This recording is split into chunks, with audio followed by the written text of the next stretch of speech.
Hey everyone, welcome back for another deep dive. Today we're going to be looking at something that's pretty thought-provoking. Yeah, this one is a bit unsettling, to be honest. Yeah, we're talking about something called linguistic bias in AI. Which basically means how AI systems can discriminate against certain ways of speaking. Exactly. And we're going to be focusing specifically on ChatGPT, this AI tool that everyone seems to be using these days for like everything. Right.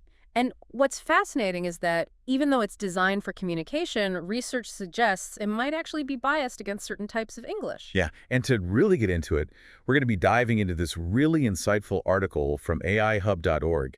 It's called Linguistic Bias in ChatGPT. Language models reinforce dialect discrimination. Catchy title, huh? Definitely grabs your attention.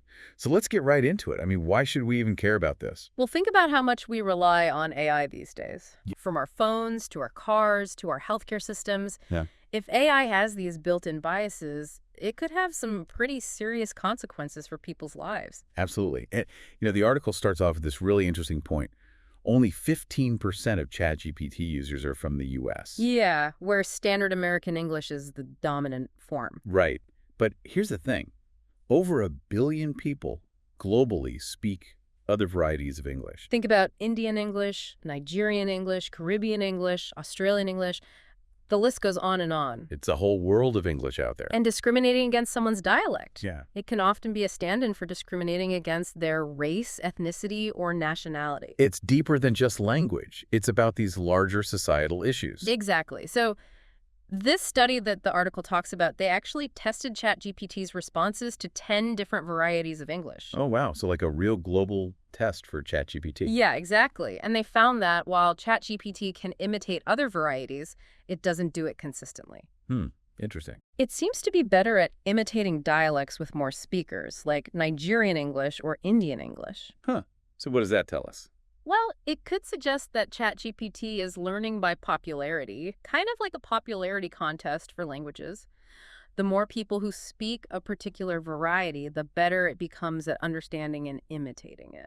That's fascinating. And kind of makes you think about how it's learning, right? Yeah, it all comes down to the data that AI models are trained on. The more diverse and representative that data is, the better the AI will be at understanding and interacting with the full spectrum of human language. So in this case, ChatGPT was developed in the U.S., Yeah. which probably explains why American English is kind of its default setting. Right, but what happens when people from other parts of the world use it with their own unique ways of speaking and writing? Yeah, that's a good point. What did this study find about that? Well, get this. Even when given British English spellings, ChatGPT often reverts back to American English. Oh, wow.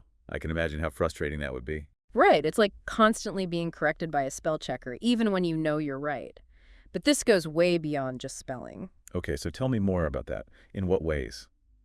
Well, think about all those subtle ways we judge people based on their language. If someone has a strong accent or uses non-standard grammar, we might, without even realizing it, make assumptions about their intelligence or education levels. Yeah. It's like those implicit biases we all have, but now they're kind of baked into the AI we're using. Precisely. And that's where things get really concerning.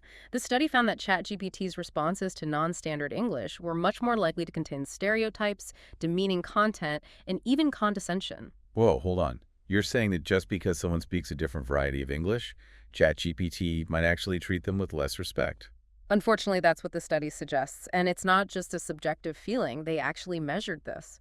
Responses to non-standard varieties were rated 19% worse for stereotyping, 25% worse for demeaning content, and 9% worse for comprehension compared to standard varieties. Those are some pretty big differences. It's like ChatGPT is struggling to understand and respect anyone who doesn't speak like the textbook definition of correct English. Yeah, and that's a huge problem because language is so much more than just grammar rules, right? It's about culture, identity, and how we connect with each other as human beings.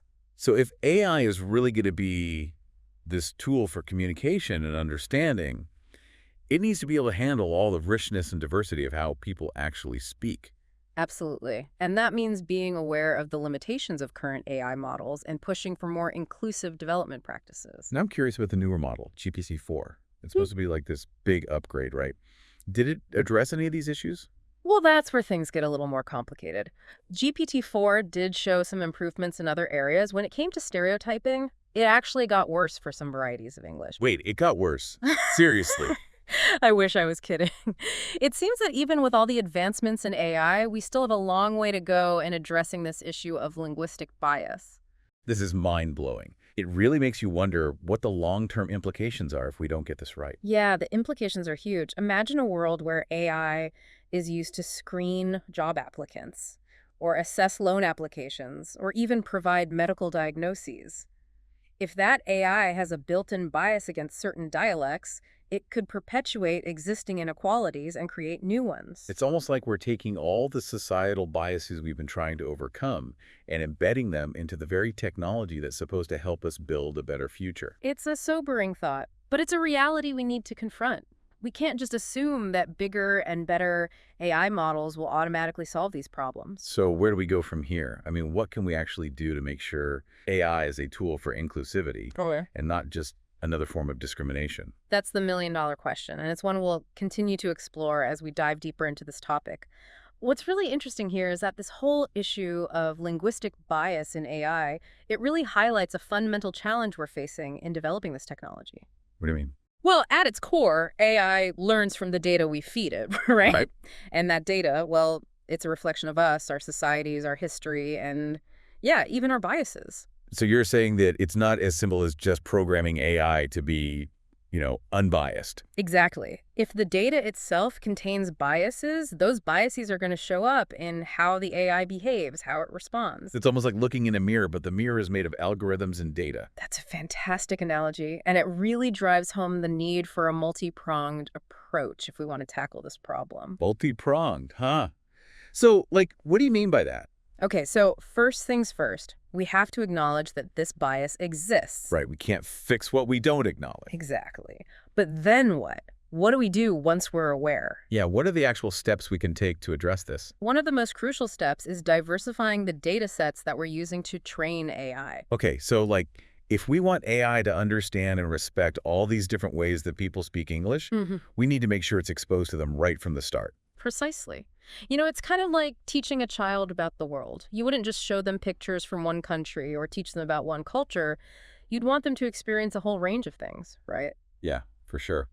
Well, in the same way, we've got to make sure that AI is getting that kind of rich, diverse input, too. Yeah, that makes a lot of sense. Yeah. But even if we do diversify the data, are there other challenges we need to think about? Oh, absolutely. Even with diverse data, we can't just assume everything's fixed. We still have to be very careful about how that data is being processed, how the AI is actually interpreting it. So it's not just the data itself, but also how the AI is making sense of it. Exactly. And that's where things get even more complex because AI algorithms can be super sophisticated. We need to develop new ways to identify and mitigate bias within the algorithms themselves. It sounds like we almost need a whole new field of AI ethics specialists or something. You're not far off. That field is actually emerging right now. More and more researchers and developers are starting to focus on these ethical questions around AI, and they're coming up with tools and techniques to help us build AI systems that are more fair and responsible. That's really good to hear. But let's be realistic. This is a huge undertaking. It's not like something that's going to be solved overnight. You're absolutely right. This is a long-term challenge, and it's going to require a lot of collaboration from researchers, developers, policymakers, even the general public. So what can everyday people like me and you actually do to be part of the solution? Well, for starters, we can educate ourselves.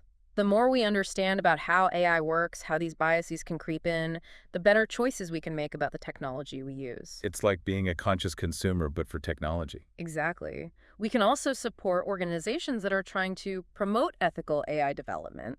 And we can hold companies accountable, demand that they be transparent about how they're building these systems. So it's about being informed, staying engaged, and really using our voices to advocate for a more ethical, more inclusive AI landscape. Absolutely. And remember, this isn't just some abstract technological problem. This is about people's lives, their opportunities, their ability to participate in a world that's being shaped by AI. You're right. If AI is going to help us move forward, it needs to work for everyone, no matter how they speak or where they come from. And that means we all need to be vigilant, proactive, and work together to make sure that happens. This deep dive has really opened my eyes to just how complicated this issue is. It's definitely multifaceted. But it's also given me hope that we can actually find solutions, especially if we work together. I agree. And I think that's something important to emphasize here. This isn't a hopeless situation. There are so many brilliant people working on these challenges. And with a collective effort, we can steer AI in a direction that benefits all of humanity. So as we wrap up this part of our deep dive, I want to ask you about something that's been on my mind. Sure, go ahead. We've been talking a lot about the technical side of this, like the algorithms and the data. But I can't help but think about, the deeper societal roots of this problem. That's a really insightful point. You're right, this isn't just a tech issue. It's a reflection of these deeper biases in our society, biases that we really need to confront. It's like AI is holding up this mirror, making us look at how we judge and categorize people based on how they speak. Exactly, and that can be uncomfortable. But it's also a chance for us to grow and change. Maybe this whole conversation about bias in AI, maybe it can help us have a bigger conversation about inclusivity and respect for all the ways people speak, not just in tech, but in our communities too. I think that's a really powerful way to think about it. By addressing bias in AI, we might just end up addressing bias in ourselves and in the world around us. Like a ripple effect, Yeah. starting with technology, but ultimately impacting every aspect of how we interact with each other. Exactly. And if we can make that ripple effect a positive one, just imagine the impact it could have. It's like this whole issue with linguistic bias, it's kind of forcing us to have a conversation we've been putting off for way too long. I think you're right. For a long time, we've just accepted that certain ways of speaking are correct or standard. But we haven't really stopped to think about, why those labels exist in the first place. And now, with AI becoming such a big part of our lives, all those assumptions, they're being amplified in ways we couldn't have even imagined. It's a real wake-up call, that's for sure. It's like a reminder that language, it's not just about words and grammar. Yeah. It's about power, identity, and whose voices get heard, whose stories get told. That's deep. So, where do we even go from here? How do we start dismantling these biases that are so deeply ingrained, not just in AI, but in ourselves too? Well, education is a huge part of it, right? Yeah. We need to teach people about the history of language, about how certain dialects have been marginalized and pushed aside. It's about raising awareness, making people realize that judging someone based on their accent is just another form of prejudice. Exactly. And it goes beyond just being politically correct. It's about recognizing that linguistic diversity is something to be valued, something beautiful. Because every dialect, every accent, every little quirk in how someone speaks, it tells a story. Absolutely. It's like a window into their culture, their history, their unique way of seeing the world. And when we lose that diversity, well, we lose a part of ourselves. We become a less interesting, less vibrant world. So it's about celebrating those differences. Yeah. Right? Embracing the fact that there are so many ways to speak English and none of them are inherently better than others. Exactly. And that's a principle that should extend to AI too. Okay, so does that mean, we should be training AI on every single dialect and accent out there? Well, realistically, that might not be feasible. I mean, there's just so many languages and variations, but we can definitely push for more inclusive data sets, and we can design algorithms that are more sensitive to those nuances. And I guess as individuals, we can be more aware of how we use language ourselves, right? Yeah, Both in our daily lives and when we're interacting with AI. absolutely. Like if you're using a voice assistant and it's having trouble understanding you because of your accent, don't just get frustrated. Give feedback. Let the developers know that there's room for improvement. Every interaction is a chance to push for more inclusivity. Exactly. Because at the end of the day, we, the users, have a lot of power to shape how AI develops. So it's not just on tech companies to fix this. It's a collective effort, something we all need to be a part of. Couldn't have said it better myself. Whether we're developers, policymakers, teachers, or just people using AI in our everyday lives, we all have a role to play. Because if we really want AI to reach its full potential, to be a force for good in the world, it needs to reflect the full richness and diversity of humanity. And that includes all the amazing ways we use language to connect with each other, to express ourselves, and to make sense of the world. Wow. Well said. This deep dive has been truly eye-opening. I feel like I've gained a whole new perspective on language and how important inclusivity is, especially when it comes to AI. It's been a pleasure exploring these ideas with you, and I hope our listeners are feeling just as inspired to learn more, to stay engaged, and to be a part of this crucial conversation. Because this is a conversation that needs to keep going, both online and offline. Absolutely. We've got to keep questioning, keep challenging, and keep pushing for an AI future that benefits everyone, no matter how they speak. So, to everyone listening, thank you for joining us on this deep dive. We hope you've learned something new, something that'll make you think, and that you feel empowered to make a difference. Remember, we all have the power to shape how AI evolves. Let's use that power wisely. Mm-hmm. Until next time.